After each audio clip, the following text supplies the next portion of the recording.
My name's David White. I'm CEO of ILT20, and as you probably hear, I'm a Kiwi. I was formerly 12 years as CEO of New Zealand Cricket, but loving my time now in the UAE. Hey, beautiful. The DP World ILT20 coming up, and it's kicking off this weekend. Tell me a little bit about the format and why they've chosen Dubai to hold this competition. So the format is we've got 6 teams. 3 of them are owned by IPL teams, one by the Glazer family, who's Manchester United, of course, and 2 other owners.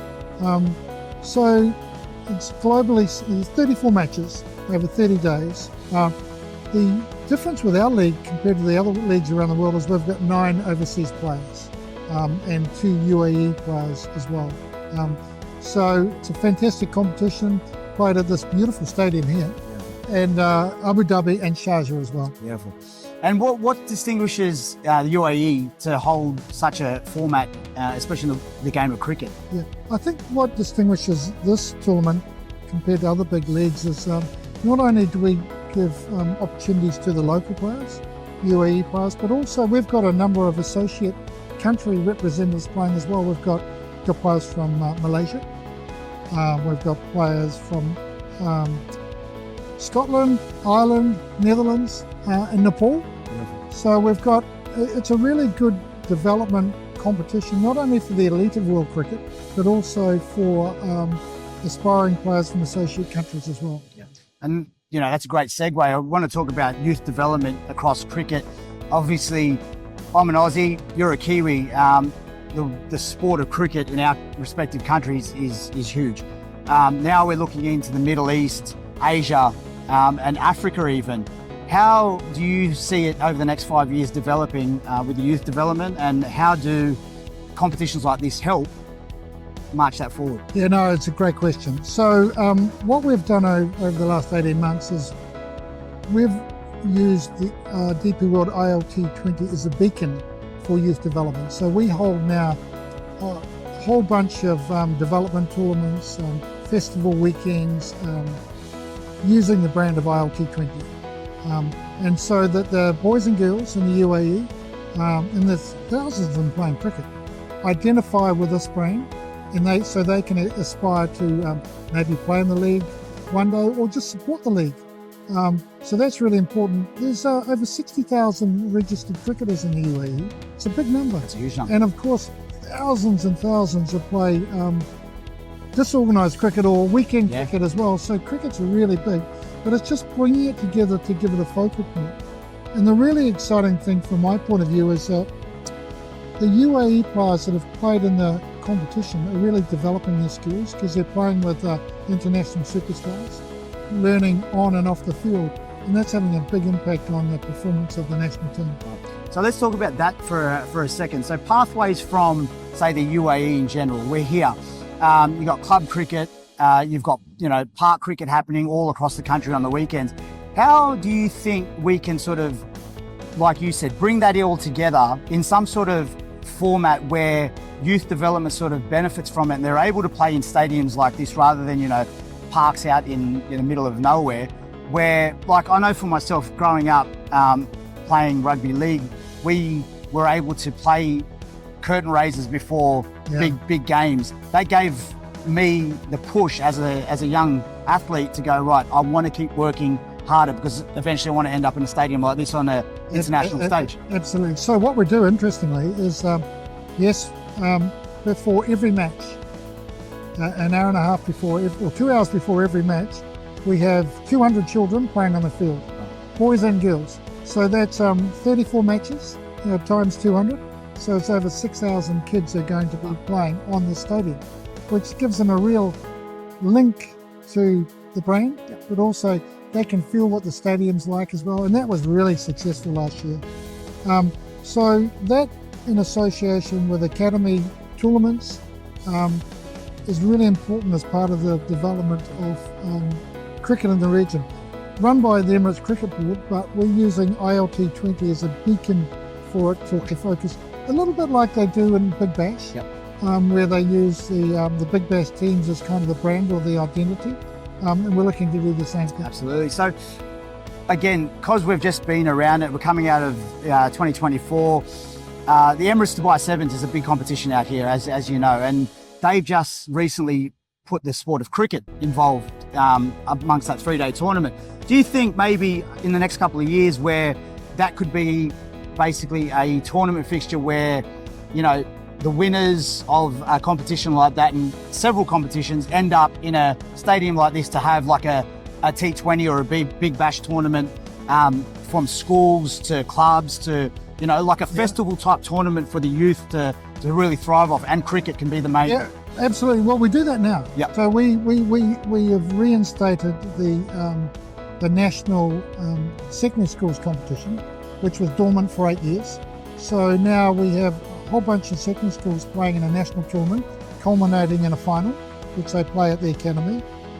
Likewise, we have a lot of development in competitions as well.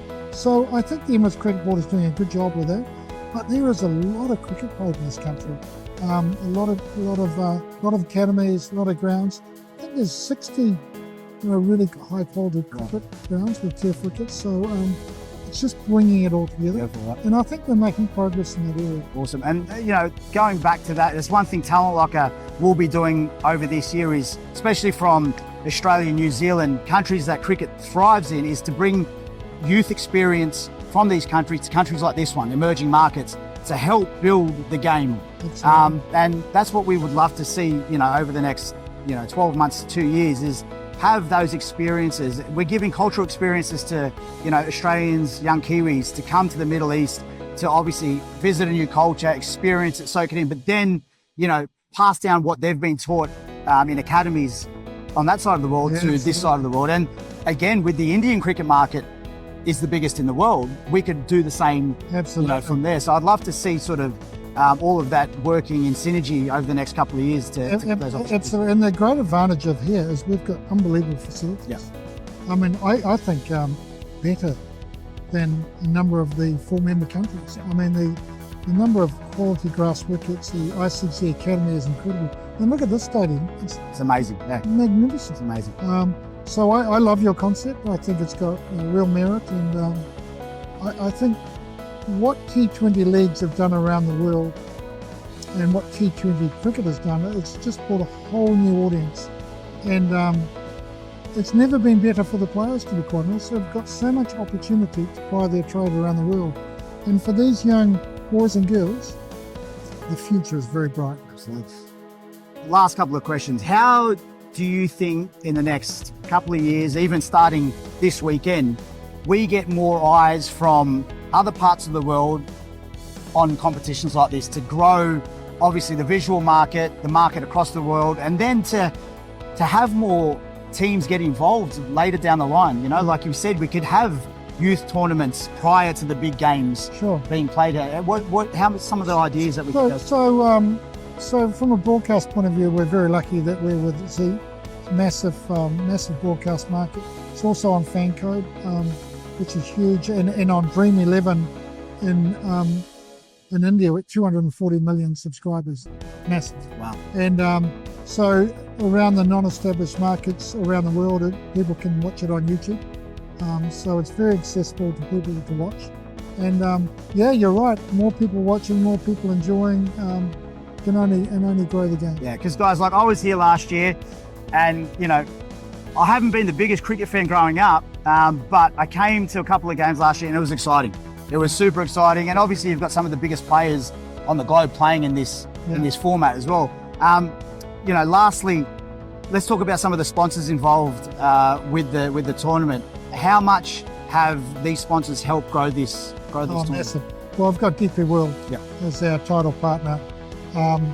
One of the biggest logistics companies in the world, one of the biggest companies in the UAE.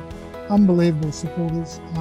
They support sport around the globe, but they're really invested in local sport as well, and they've been incredible. Great broadcast partner in Z, and like I said, we've got Dream 11 now, which is tremendous. But we want to grow the local sponsorship market as well. It's very important that we have a robust commercial program, talking to commercial partners all the time. But it's tough out there, I think it's tough globally, sponsorship.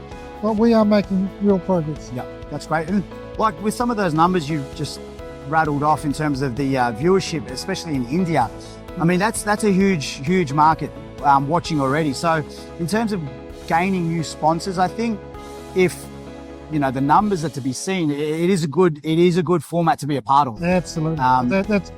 It's people sponsor or advertise for commercial reasons. Yeah. So the more eyeballs that we've got, the more we'll get supported.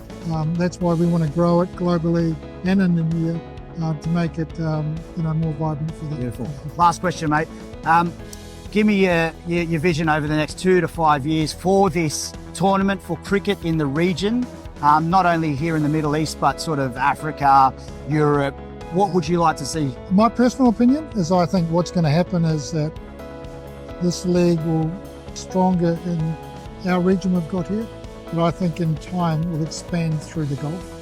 And I think this ILT20 brand will be key for cricket in the whole region and will be a big part of the future of development of cricket in this region. Beautiful. Mate, I appreciate it for the time. He's a rugby league man, look at him. Exactly. Yeah. Guys, tune in this weekend. It all kicks off this Saturday. The first game is Delhi Capitals versus last year's finalist, MI Emirates, so it's a repeat of last year's final. There you go. It's going to be an exciting one, and then this stadium will be full. So if you're in Dubai, get tickets, come down, check it out. It's super exciting, and support the game of cricket. Let's give it a big push. Thanks, mate. Thank you Appreciate for the support. It. Thank you. Cheers. Thank you.